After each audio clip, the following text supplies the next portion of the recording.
جیسا کہ میں نے پریویس لیکچر میں آپ کو پہلی ٹیکنیک کے بارے میں بتایا تھا، اب دوسری ٹیکنیک ہے ایل سی، لیکوڈ کرومیٹوگرافی۔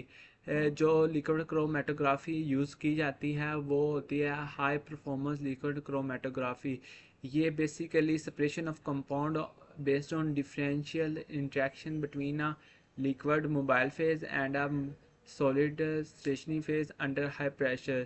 اس میں نان volatile ہیں سینسٹیو کمپاؤنڈ سیوٹیبل ہوتے ہیں۔ زیادہ تر اس میں جو کمپاؤنڈز میجر کیے جاتے ہیں وہ protein content, vitamin content, phenolic compound, flavonoids, sugars تے امینو ایسڈز۔ کیونکہ پروٹین زیادہ تر ہمیں ہمارے مسلس کو چاہیے ہوتی ہے، اس لیے یہ میجر کیے جاتے ہیں، یہ کوالٹی ٹریٹس میں آتا ہے۔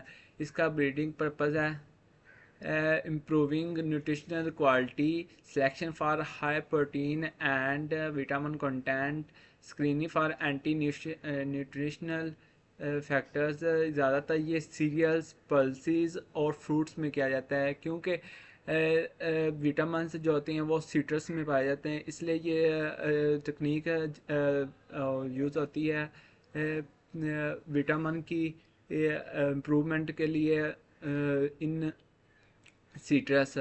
اور جبکہ دالوں میں پلسز میں آ جاتے ہیں مونگ بین، ماش بین، ایسی دالیں ہیں جس میں پروٹین کی کمی ہو، ان کی کمی کو پورا کرنے کے لیے، پروٹین کنٹینٹ پورا کرنے کے لیے یہ ٹیکنیک یوز کی جاتی ہے، اور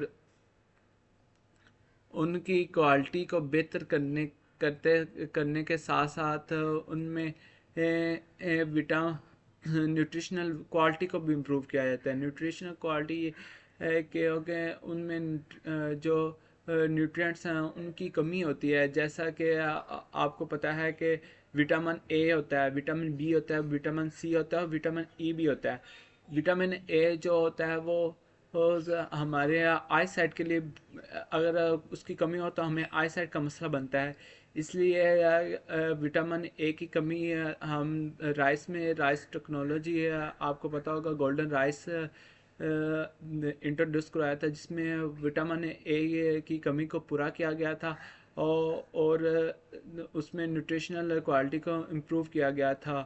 وٹامن بی ہمارے اسکن کے لیے بہت اچھا ہوتا ہے، یہ سٹرس میں پایا جاتا ہے، سٹرس میں نہیں، یہ ویجیٹیبل میں پایا جاتا ہے۔ اور وٹامن سی سٹرس میں پایا جاتا ہے، یہ ہمارے ہیلتھ کے لیے بہت اچھا ہوتا ہے، اور یہ پلسز میں بھی ہوتا ہے۔